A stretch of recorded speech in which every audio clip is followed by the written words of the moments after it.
에스라는 이 바사 왕 아닥사스다의 허락을 얻어서 예루살렘으로 귀환하게 되었습니다. 에스라와 함께 이 예루살렘으로 함께 올라간 자들의 명단이 이 8장 전반부에 이렇게 기록되어 있었죠. 하나님께서 에스라 혼자 돌아가게 하지 않으시고 많은 족장과 그들의 가족을 함께 보내셨는데 그 숫자가 1600명에 이르고 있습니다. 그들을 아하와 강가로 모으고 에스라는 백성들의 숫자를 점검했습니다. 그리고 그곳에 제사장은 있지만 레위인은 없다는 사실을 파악합니다.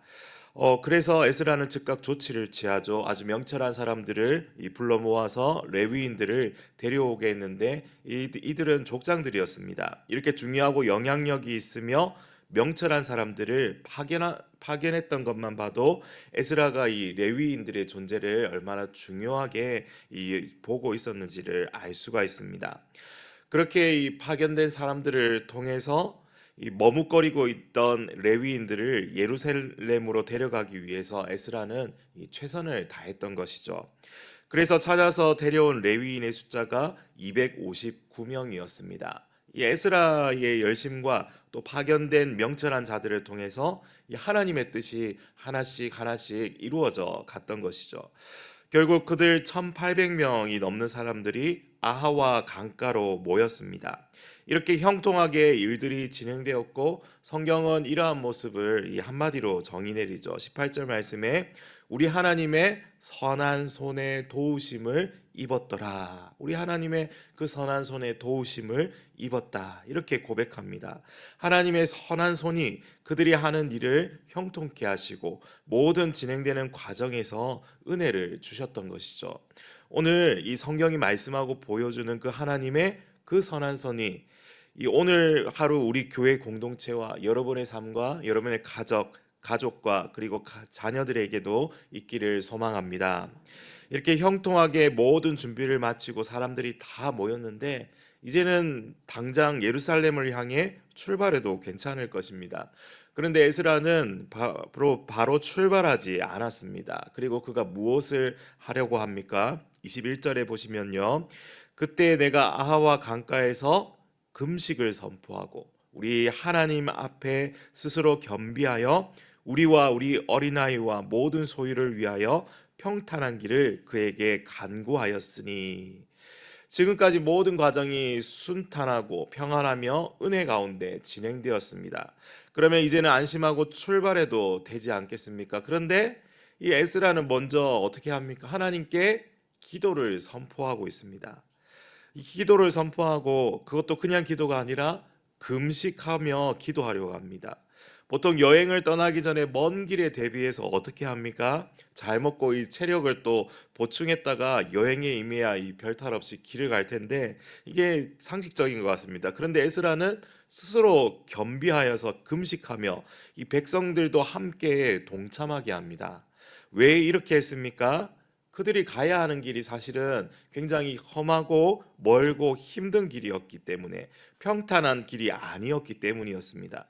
그들은 하나님의 은혜로 여기저기에서 이 성전에 드릴 많은 예물들을 모아왔습니다. 은이 650달란트, 은그릇이 100달란트, 그리고 금이 100달란트, 금잔이 20개.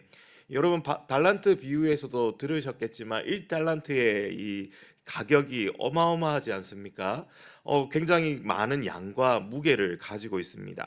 이렇게 많은 재물을 가지고 길을 가는데 어떤 일이 벌어질지 사실 예측을 할 수 없습니다.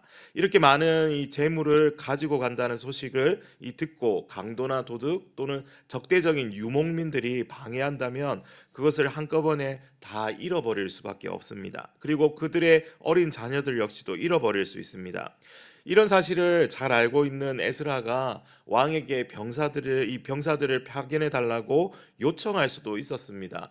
왜냐하면 요청할 수도 있었지만 그는 그렇게 하지 않았죠. 왜냐하면 그가 왕을 만났을 때 하나님이 자기 백성을 지켜주시고 보호해 주신다고 큰 소리를 쳤기 때문이죠. 이 맞는 말이지만 왕에게 그런 말을 했기 때문에 현실적으로 왕에게 이 호위할 병사들을 요청하는 것은 자기의 말과 그 믿음을 부인하는 격이 되어버린 것입니다. 그러니 어찌해야 합니까? 하나님께 매달릴 수밖에 없습니다. 다른 말로는 기도할 수밖에 없습니다. 그것도 금식하며 간절히 모두가 하나님 앞에 나아가 이 마음을 모아서 기도해야 했던 것입니다. 그래서 하나님 앞에 스스로 겸비하며 나아갑니다.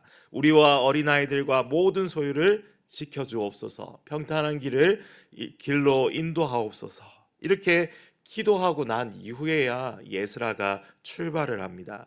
그리고 그들이 간절히 기도한 대로 하나님이 응답하셨고, 그 응답을 경험하며 정말 평탄한 길로 그들이 예루살렘까지 걸어가게 되었습니다. 왜 그렇습니까? 하나님께서 에스라와 그 백성의 기도와 금식을 보고 계셨기 때문이죠. 그들이 그 시작과 마지막을 주님께 맡기고 그들의 어린 자녀들로부터 모든 재물까지 안전과 소유 모든 것을 하나님의 손에 완전히 올려드렸기 때문입니다. 사랑하는 여러분, 기도란 무엇입니까? 기도는 하나님의 뜻에 일치하는 것들을 위하여 우리의 죄를 고백하고 그의 자비에 감사하며 그리스도의 이름으로 하나님께 이 우리의 소원을 올려드리는 것, 그것이 바로 기도이지 않습니까? 에스라와 귀환하는 이 백성들은 이 하나님의 뜻에 일치하는 일을 위하여 금식하며 부르짖었습니다. 그리고 하나님은 그의 자비와 은혜로 그들의 간구를 들으시고 응답하여 주십니다. 안전을 지켜주시고 모든 길을 형통케 하시며 그 선한 손의 도우심으로 그들을 붙들어 주셨습니다. 마치 출애굽하던 백성들 앞서 행하며 길을 만들어 갔던 그 언약궤처럼 앞서 행하시며 그들이 이전에 경험하지 못했던 놀라운 은혜로 다시 한번 역사하셨던 것이죠. 사랑하는 영가족 여러분, 오늘 하루도 스스로 겸비하며 주님의 뜻에 일치하는 것들을 위하여 기도할 수 있기를 바랍니다. 힘써 마음을 다해 주님께 나아가며 주의 자비와 긍휼을 구하며 기도할 수 있기를, 그래서 응답받기를 소망합니다. 이 시간 제가 기도하겠습니다. 하나님 아버지, 오늘도 우리의 길을 만드시며 앞서 그 길을 행하시는 놀라운 주님을 찬양합니다. 스스로 겸비하여 주님의 뜻에 일치하는 일들을 위하여 오늘도 우리의 마음을 모아 기도하오니 주여 응답하여 주옵소서. 그래서 우리를 통하여 많은 사람들이 주님의 살아계심을 보게 하여 주시옵소서. 주님의 일하심을 보게 하여 주시옵소서. 우리를 구원하시고 모든 길을 형통케 하시는 예수 그리스도의 이름으로 기도하옵나이다. 아멘. 하늘에 계신 우리 아버지여, 이름이 거룩히 여김을 받으시오며 나라가 임하시오며 뜻이 하늘에서 이루어진 것 같이 땅에서도 이루어지이다. 오늘 우리에게 일용할 양식을 주시옵고 우리가 우리에게 죄 지은 자를 사하여 준 것 같이 우리 죄를 사하여 주시옵고 우리를 시험에 들게 하시 마시옵고 다만 악에서 구하시옵소서. 나라와 권세와 영광이 아버지께 영원히 있사옵나이다. 아멘.